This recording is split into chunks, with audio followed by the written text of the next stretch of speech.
Reka dutangirane n'incamake z'ibice byabanje mu nkuru yacu. Aha hari mu mwaka w'1997 ubwo Kesi yari akiri mutoya cyane, afite imyaka 12 y'amavuko.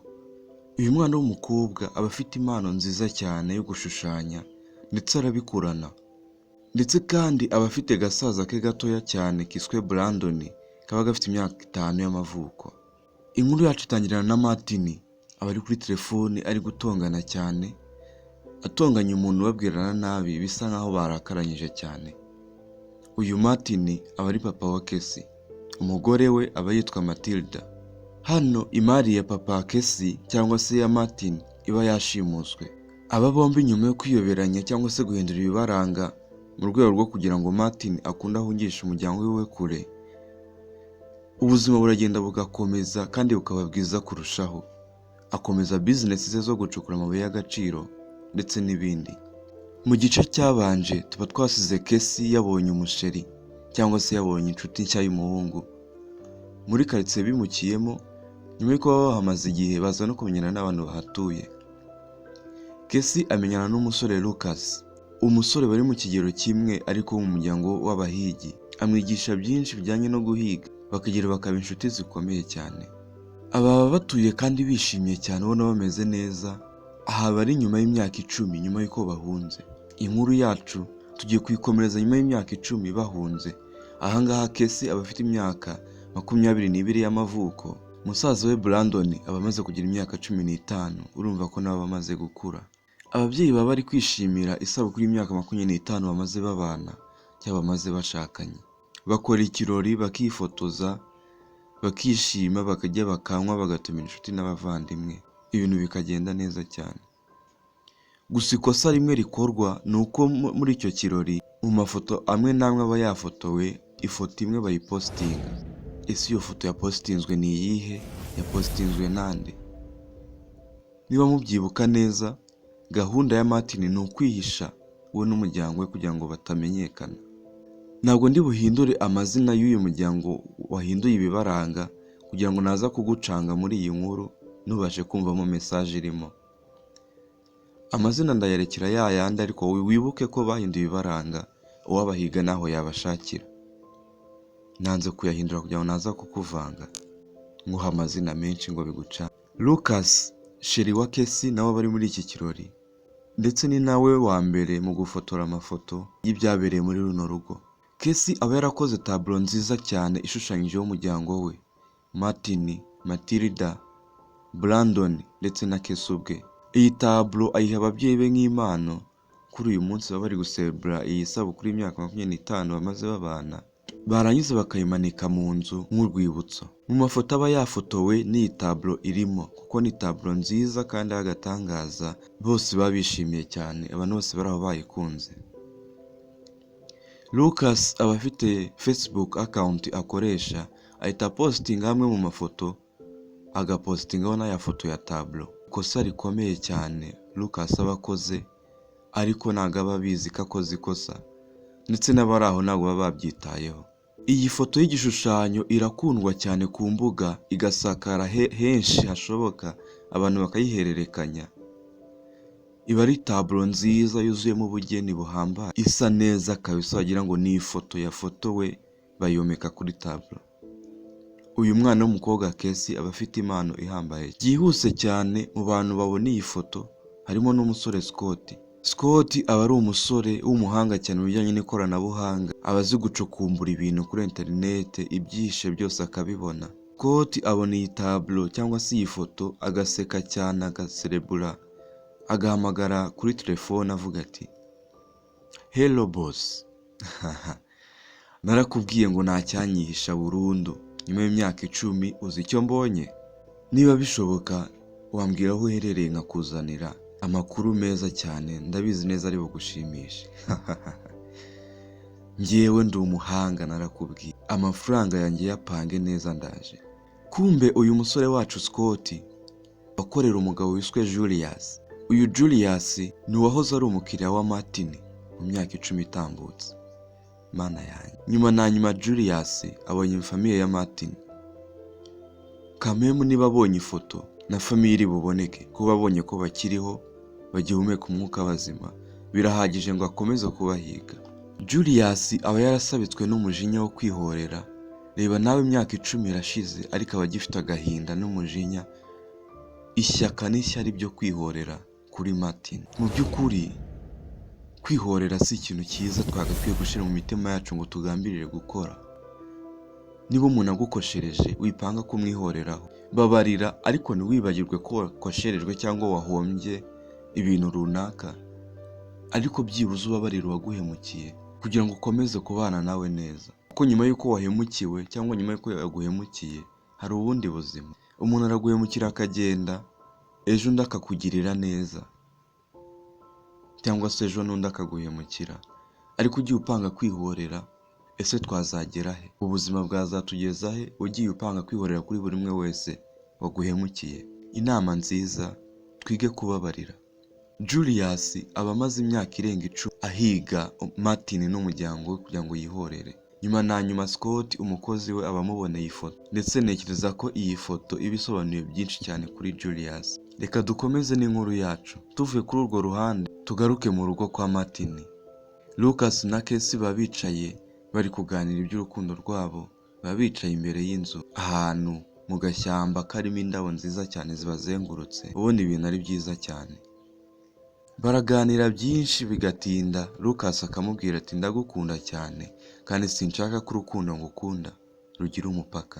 Nyemerera tubisakaze tubibwire n'ababyeyi nabo bamenye iby'urukundo rwacu. Casey, ndagukunda cyane, sinzi impamvu utabibona. Ngewe ibi ndashaka ko birenga imbibi. Casey nawe aramusubiza ati Lucas, erega nanjye ntabwo nanze ko dukundana. Gusa ku myaka yanjye 22 ndacyari muto ku buryo papa utatinyuka kumubwira icyo kintu. Ntabwo yabikwemerera pe.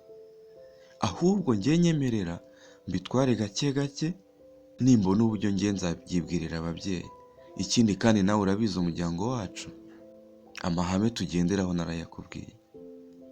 Lucas ati Casey, nta kibazo, nzakora cyane kubw'umuryango wawe, ariko nzi neza ko mu nyuma nzagutsindira ukaba uwanjye.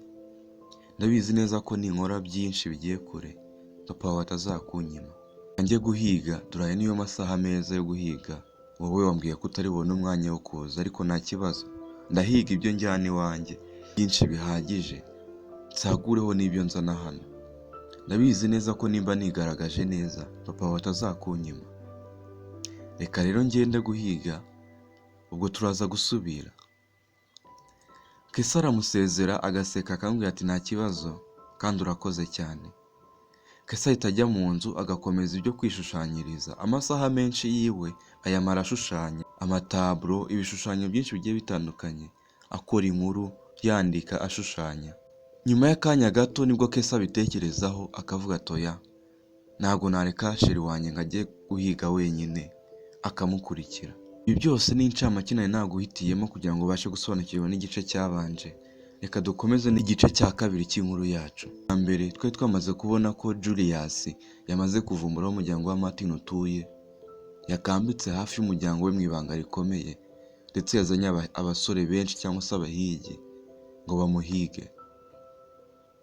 Martin yari ataramenya ko ibyo byabaye, yibereyeho mu munyenga adatekereza ko nyuma y'imyaka 10 hari uwaba akiri kumuhiga. Dukomeze n'igice cya kabiri. Iki gice cya kabiri inkuru turayitangira kuri Martin n'ubundi. Martin aba ari mu rugo aseka aganira n'umugore we nta kibazo. Madamu rero ibintu ndabona bimaze kugera ku rwego ruri hejuru. Ndashaka ko tuza kongera byibuze ari ahantu tukubakamo umudugudu ugaragara. Amafaranga ndayafite nta kibazo.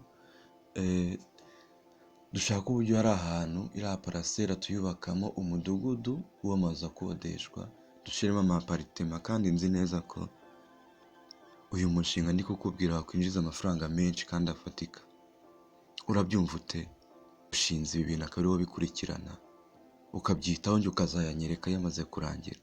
Matilda nawe mu ijwi rituje riti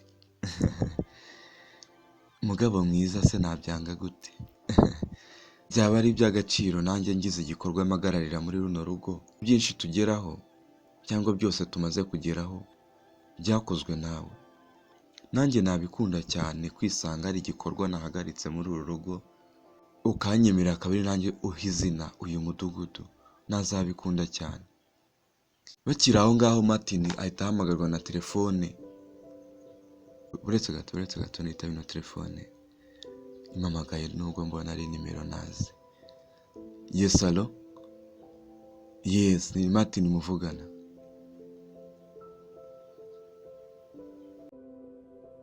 Martin yumva ijwi akamara akanya acecetse nta kintu ari kuvuga. Abura ubukupa telefone, akabura ubuvuga, akaguma acecetse ameze nk'utunguwe cyane.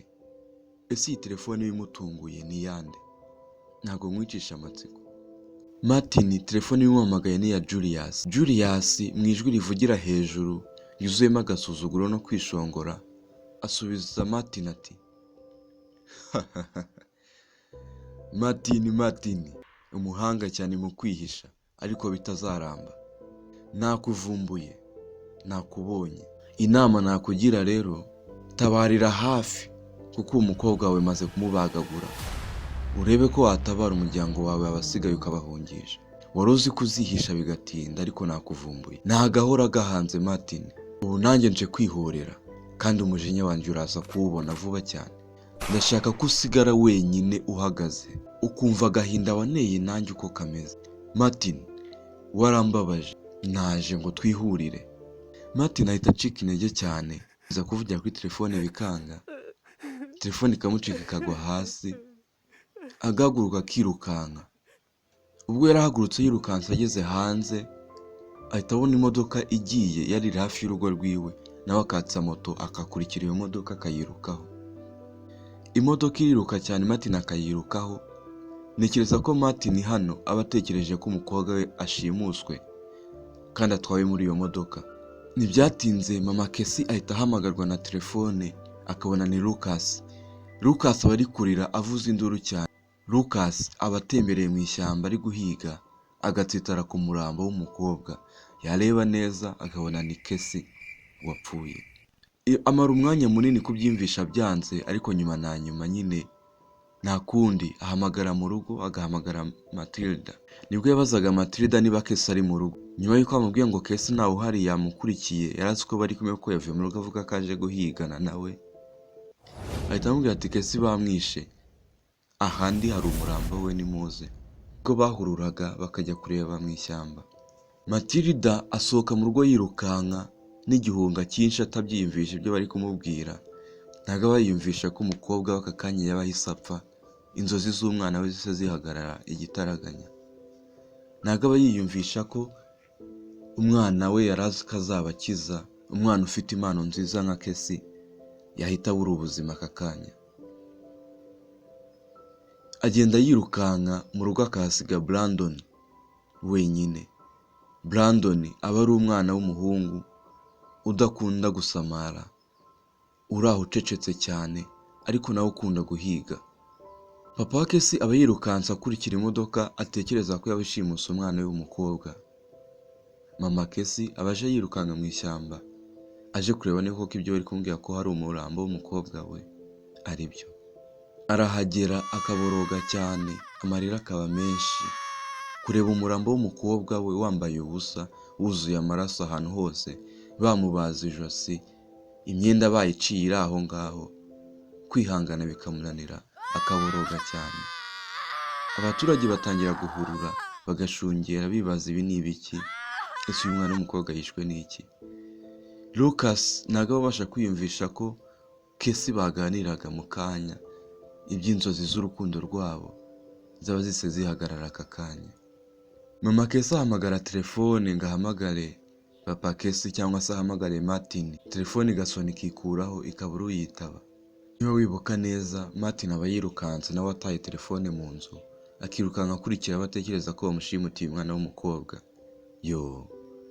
Icyo atazi ni ukuri. Icyo atazi ko ari kwiruka ku busa umwana we yamaze gupfa. Ni agahinda gakomeye kuri umuryango wa Martin. Ni ukuri nubwo Julius uri kwihorera nawe yababaye, umuryango wa Martin urababaje cyane. Martin arakomeza akirukanka ku modoka atwaye moto, ayirusha intambwe imodoka igahagarara, akayigera imbere akongera akagata akagaruka. Agera ku modoka agasangana umugabo wari uvuye kwihigira inyamaswa atashye. Aramureba umujinya ukamwica, agashaka kumukubita, ariko agahita yongera akatsa moto akagaruka mu rugo. Agera mu rugo ahamagara, Matilda, Kesi, Matilda, Matilda. Brandon aramwikiriza akamubwira ati ntabahari. Kesi yagiye mu ishyamba guhiga, yajyanye na Lucas.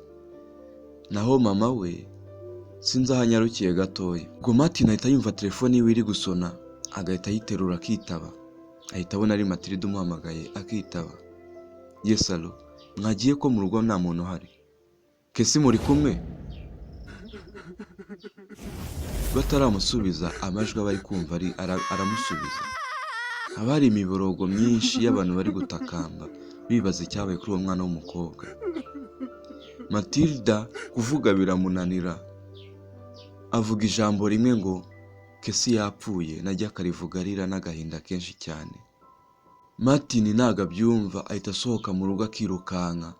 Yirukankana n'imbunda yiwe akajya mu ishyamba. Niko kuhagera agasanga umukobwa we koko yamaze gupfa, ariko we abaza uburyo yapfuyemo, ntago ari bubaze ngo yishwe ate. Ahita atangira kuzenguruka ngo mu ishyamba ngo arebe bamwiciye umwana w'umukobwa, kuko baba bamubwiye ko bahageze.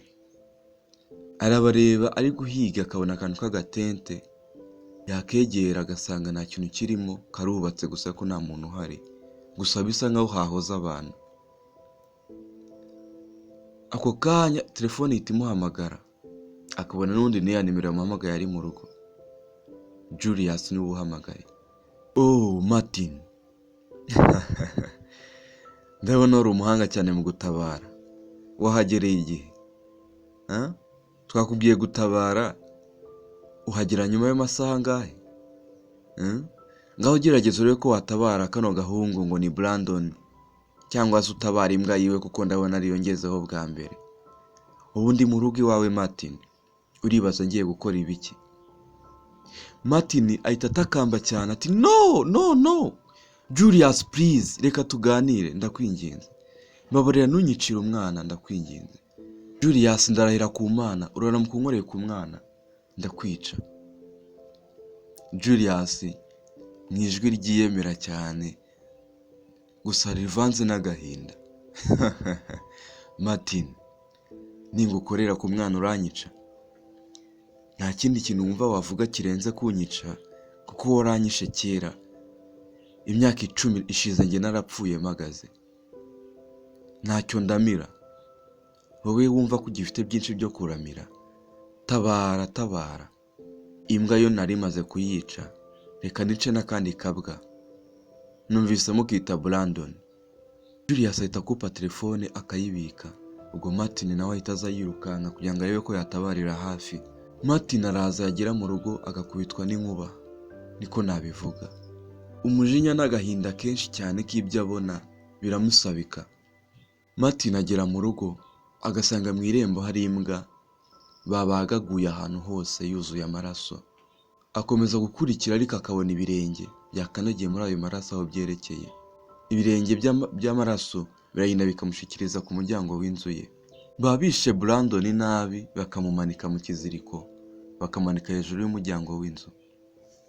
Bana yanjye, Julius uyu si umutima cyangwa umujinya wo kwihorera, ahubwo koko ni umupfu wigendera, ni daimoni isabitswe n'umujinya. Kugeza aho umuntu yica undi gutya urwagashinyaguro, ntago aba agifite umutima muzima.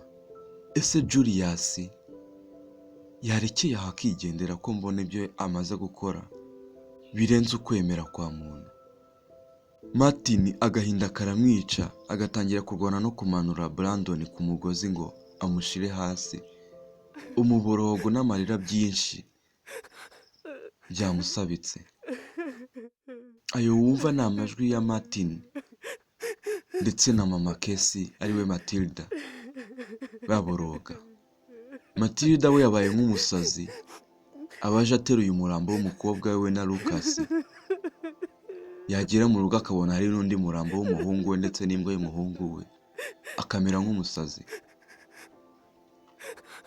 nibwo atangira gutoragura amabuye ateragura abantu bose bari gushungera abirukana, ariko nyamara nawe si we, iri ni ihungabana. Nta muntu n'umwe ibi byabaho ngo abashe kwiyumvisha ibiri kuba. Ubu bwicanyi burarenze, ni indengakamere. Martin akiri aho ahita abona umuntu uri kurenga hirya, akamwirukaho bagatangira kurasana, agahita agwa mu gaco k'amabandi. Abasore ba Martin nabo baba bari aho bagatangira kurasana n'abasore ba Julius. Bakora urugamba rw'umwanya bigatinda. Abasore ba Julius bagatangira bagapfa, abasore ba Martin nabo nuko bagatangira bagapfa. Urugamba ruba rwambikanye kandi ari urw'amasasu. Birumvikana hano ko kurokoka amasasu angana gutya uba uri umuramo. Julius aba amaze gukura, aba afite urutege rw'abasaza, ariko umujinya wo kwihorera ugakomeza kumuteza umurindi n'imbaraga byo kwihorera.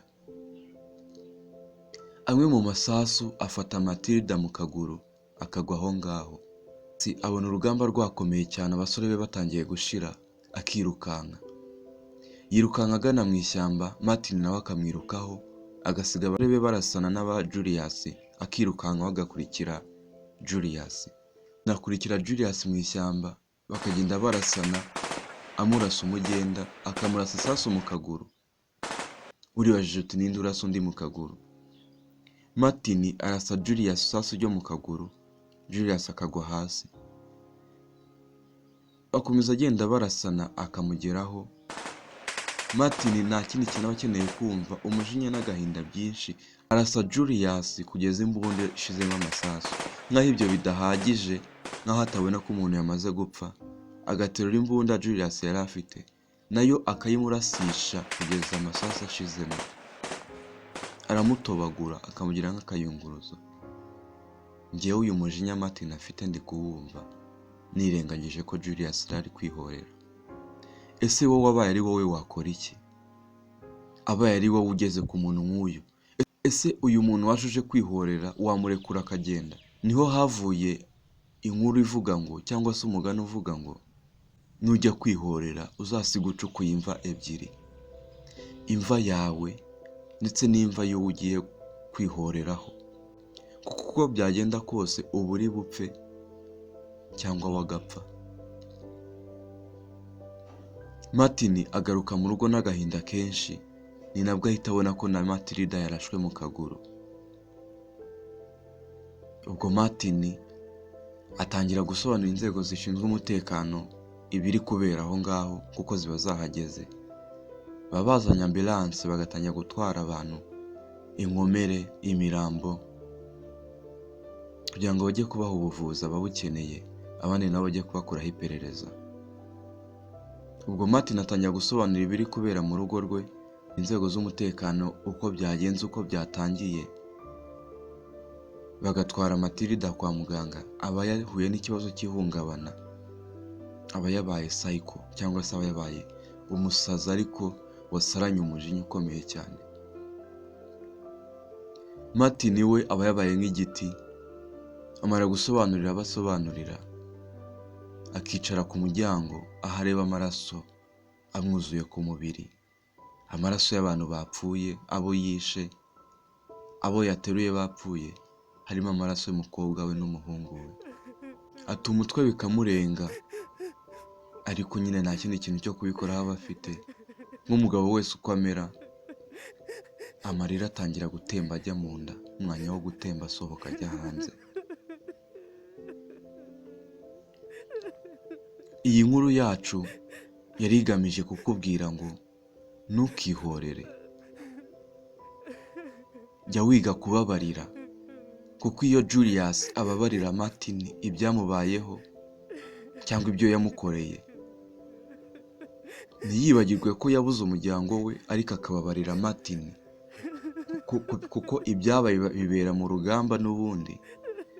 Ntago Martin aba ageze aho abura umuryango we muri uru rwego, cyangwa se kuri ubu buryo. Ntabwo Martin aba asigaye ahagaze ari umwe, Matilda yamugaye, abana babashizeho. kwihorera kenshi bisiga ibikomere byinshi kuruta ibyabanje. Inama nziza: ntukirengagize ibyakubayeho, ariko jya ubabarira. Nuko inkuru yacu yarangiye Matilda amugajwe n'isasu bamurashe mu kaguru. Martin ari aho nyine nawe umuryango wari ugiye kumushiraho, asigara nawe na Matilda bonyine mu rugo bitewe n'ikibazo cyabayeho. Nagushishikariza gukora subscribe, like, share na comment. Gusharinga iyi video ikagera ku bantu benshi uba ukoze cyane, uboneye inkunga ikomeye. Kuyilikinga niba wayikunze agaciro. Utibagiwe kuba waba wakanze ku ijambo cyangwa se kuri buto ya subscribe. Ni life journey. Nyuma y'iyi nkuru turakomeza n'indi nkuru nshyashya nziza cyane, kandi ndabizi ko muri buze kuyikunda. Ndabashimiye cyane.